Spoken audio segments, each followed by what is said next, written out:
Welcome to Managing Uncertainty, a podcast series from the experts at Bryghtpath discussing global risk, business continuity, and crisis management. Will you be ready to lead your organization through its critical moment?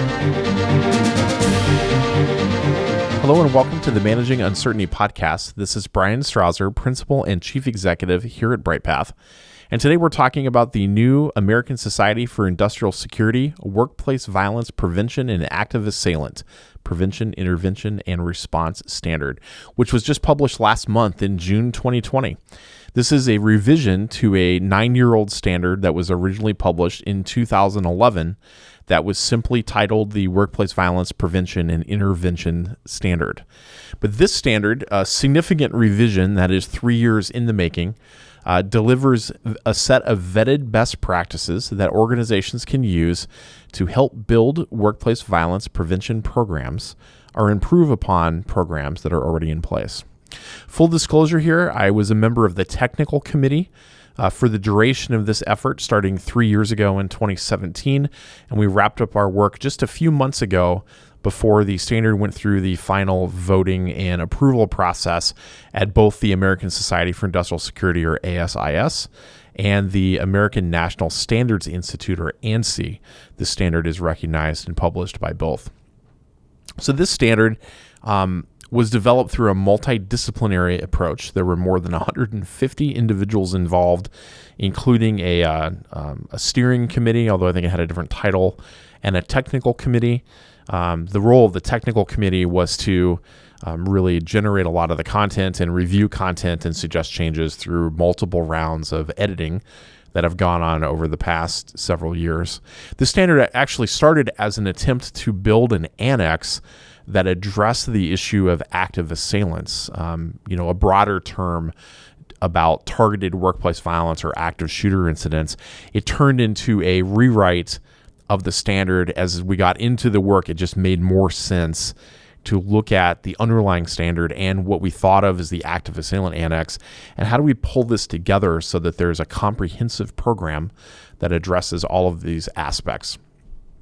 So this standard went through a multidisciplinary process. We had more than just security professionals involved in the steering and technical committees. We had law enforcement, human resources, we had experts in life safety, we had psychologists and behavioral scientists, and more academic researchers on threat management and other aspects. There were a number of folks like me who not only are members of ASIS, but also members of the Association for Threat Assessment Professionals, or ATAP, which I'm a member of that organization as well. So we had, I thought, a really good group of experts working through these challenges over the last 3 years. If we take a look at the standard, we really see a handful of things that are contained in the standard. We see recommendations at a programmatic level about how to prevent this kind of violence from occurring, about how to mitigate the risk of this kind of violence.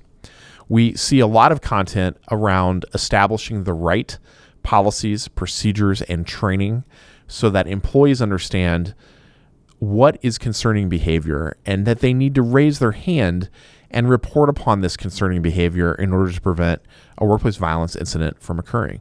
In our experience, and we've talked about this on the podcast before, one of the great challenges in this area is helping folks understand what is a threat, what really is concerning behavior, and your responsibility to raise your hand and report and escalate that within your school or place of business, your workplace or nonprofit public sector agency. That we need to come forward with that information and then let the threat management or threat assessment process work. We also have a new annex in the standard that addresses the issue of active assailant. This touches on things like active shooter situations, but we're using the broader term of active assailant. We recognize in the standard that an active assailant situation creates a crime scene, and that may create limitations of access to work areas for a period of time. We recognize the need for someone in the public information officer role or communications role to talk with the press. We highlight the need to have family notification processes perhaps a reunification center for folks to meet their family members at. So there's a lot of factors that come into the active assailant situation that are included in the new standard, the revised standard. And then I think most importantly, the standard incorporates 9 years of lessons learned since 2011. What have we learned since that original standard was published?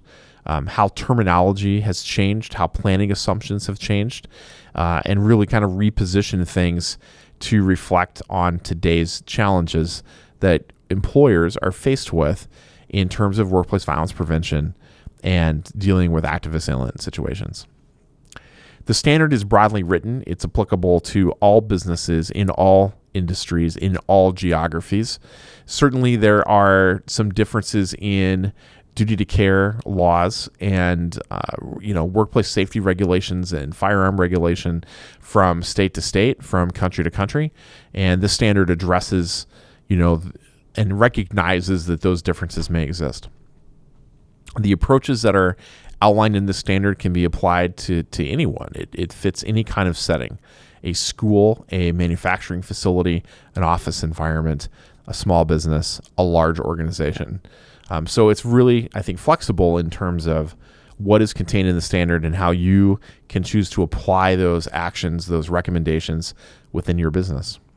The key idea that I think goes throughout the standard is that the standard establishes that we should have policies and procedures for trying to prevent these kind of workplace violence incidents, that we help employees understand concerning behavior and to do something or say something about them when they occur.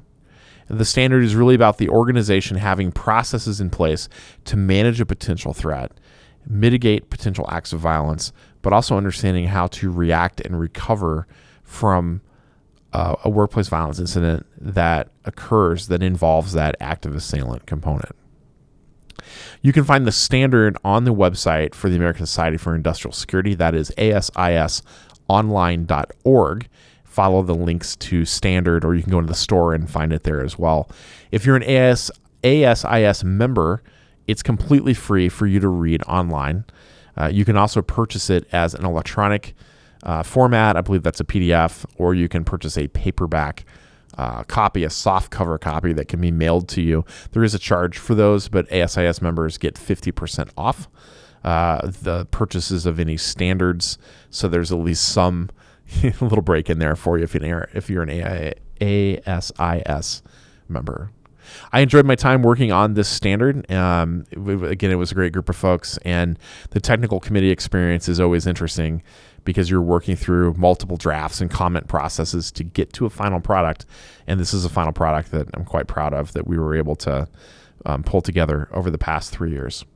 If you need help with your workplace violence prevention program or devising specific programs or exercises or plans around active shooter or active assailant situations, don't hesitate to reach out to us here at Bryghtpath at contact@bryghtpath.com or via phone at 612-235-6435. That's it for this edition of the Managing Uncertainty podcast. We'll be back next week with another new episode. Be well. Thanks for listening to this episode of Managing Uncertainty, produced by the experts at Bryghtpath. To receive notifications of new episodes, join our newsletter at bryghtpath.com or subscribe through your favorite podcast player, such as iTunes or Google Play. Learn more about the services and trusted advice from Bryghtpath by visiting bryghtpath.com. That's BRYGHTPATH.com.